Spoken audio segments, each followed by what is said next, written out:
Hey up, Grandad, how you doing? Alright, Russell. You ready to answer some questions from year sixes? I don't mind at all.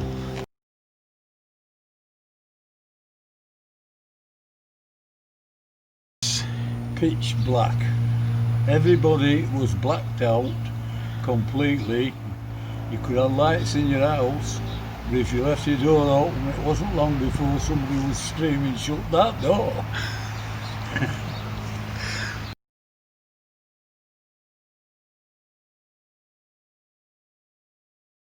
Very frightening.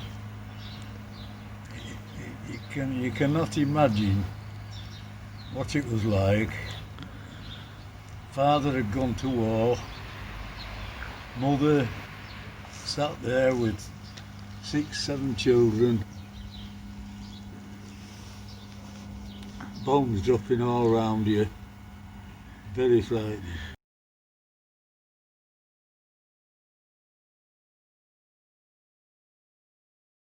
Well, it was closed. During the Blitz, it was closed. And even after you evacuated? Well, we went to a new schools. They were open. There were no Blitz in Evacuee. There were no Blitz in Evacuee, so what was school like in Evacuee after you evacuated? Not very good, really, because we weren't accepted by the locals. We had a problem or two. Bit of bullying, yeah, but I mean, we sorted it out.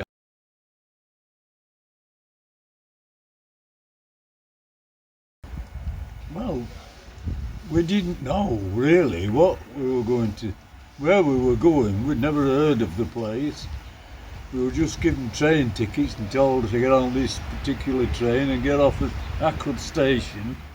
And we were given an address to go to, and we were met at this address by the local people who looked after you, and we were given a key and sparse furnishings.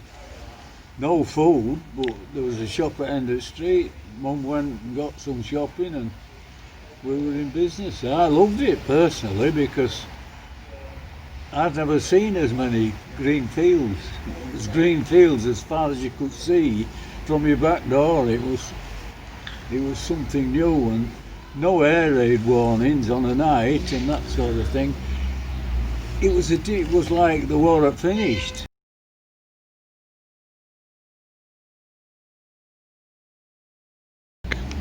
Mum hadn't that much money.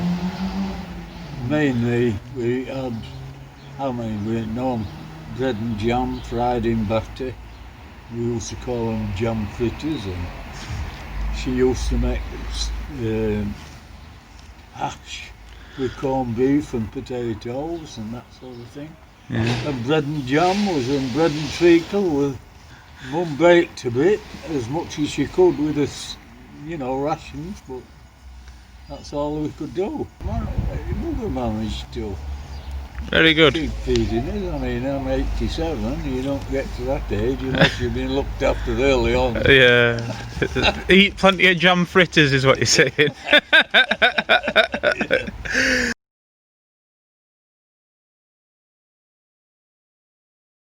You couldn't explain it. You couldn't explain it really. The sirens went, but straight after tea, we were in the shelters anyway. Yeah.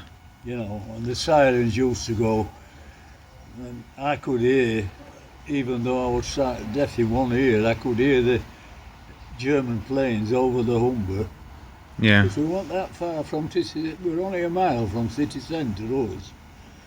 And it was very frightening, to be honest. And when you sat there, and I used to sit up with Mum when my dad had put a stove in the shelter, and I used to sit up with Mum, and we used to, as the bombs were coming down, whistling down, you were going down with them, Yeah. And then boom, and it was very close, one or two of them, and it was unbelievably frightening.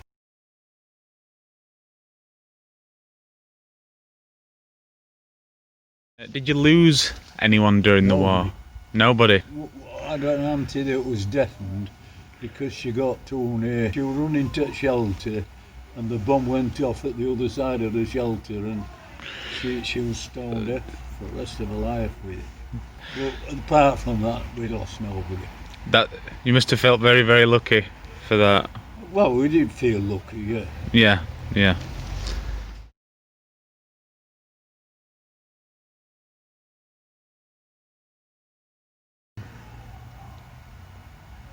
We didn't celebrate very much, and presents were very few.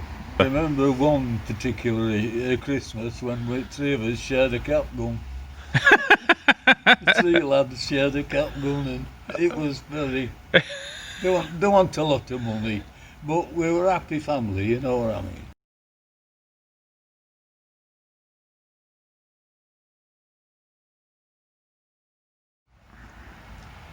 Usually started at probably 8 o'clock at night, 8 o'clock till 9:30, the raid, and then it was over, and you know, Yeah, all clear went, and that was it. that were it. There's only one occasion that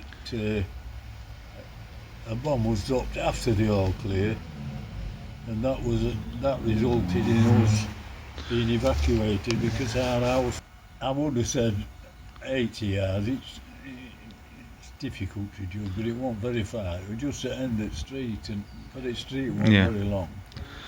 But it took the roof off the one side, and all the windows were blown in. And me and my brother, my eldest brother, had already got into bed, and it was a stoker that came down, and he dropped a bomb, and he killed quite a few people. I know people were killed because I could hear them talking when after the raid and the bomb dropped. The people that looked after war victims, they came to.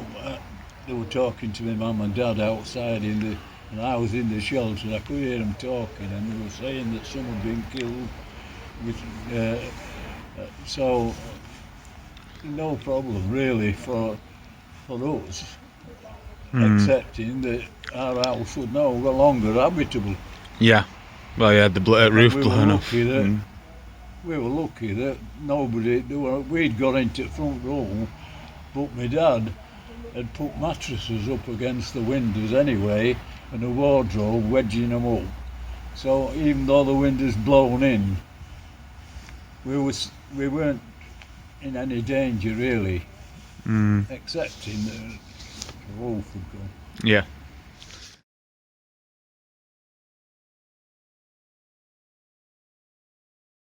We didn't eat much because we'd had us tea before we went in, and we had breakfast in the house, you know what I mean? Yeah. So we didn't eat much, but we had facilities for a cup of tea in the shelter. Yeah. And Mum would make a cup of tea sometimes.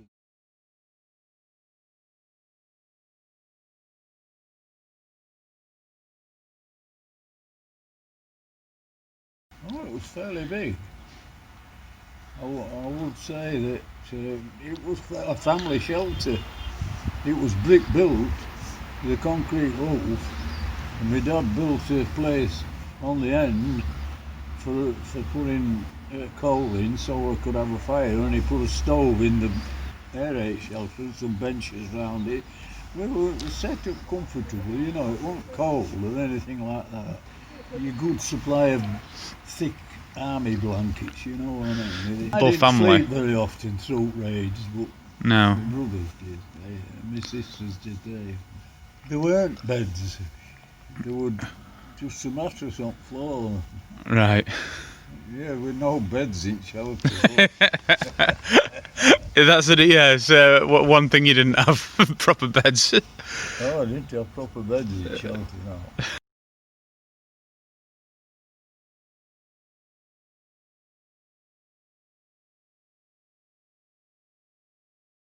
Mum was very upset.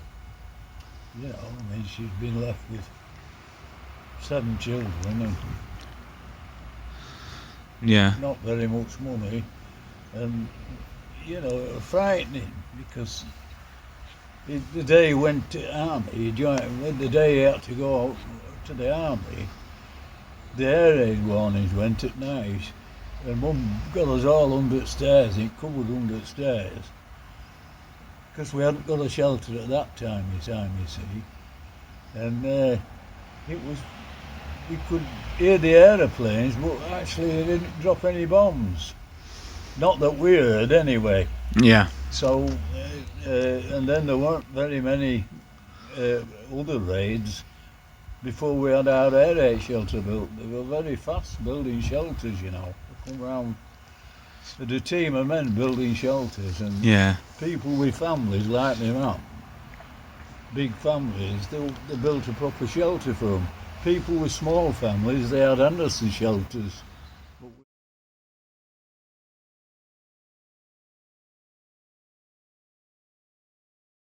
Yeah, but it was that again. It was if you had to go to the shop at night, everything was blacked out. Even the shops, you know, until you opened the door of the shop, there were no lights anywhere. And it wasn't very. She didn't very often encourage us to go out at night, my mother. Well, we were rationed, weren't we? Rationed. What was rationing like? What was rationing for like? Oh, it was a given amount for every person, and it was, I don't know, Mum dealt with it and dealt with it, and it was one of those things that as a kid you weren't really interested in. All you were interested in is getting something to eat.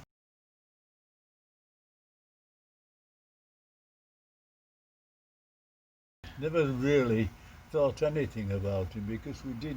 I mean, you've got to bear in mind that 6-year-old, you don't know much about it, but yeah, you heard him talking, and sometimes they would mention his name, but he wasn't somebody I really knew or felt anything about. Yeah. Yeah. Just It's after the war that you realise what had happened. Yeah. Yeah.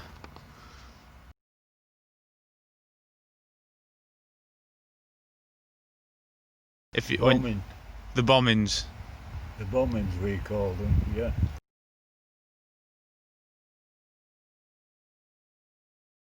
I remember exactly where I was when they told me the war was over.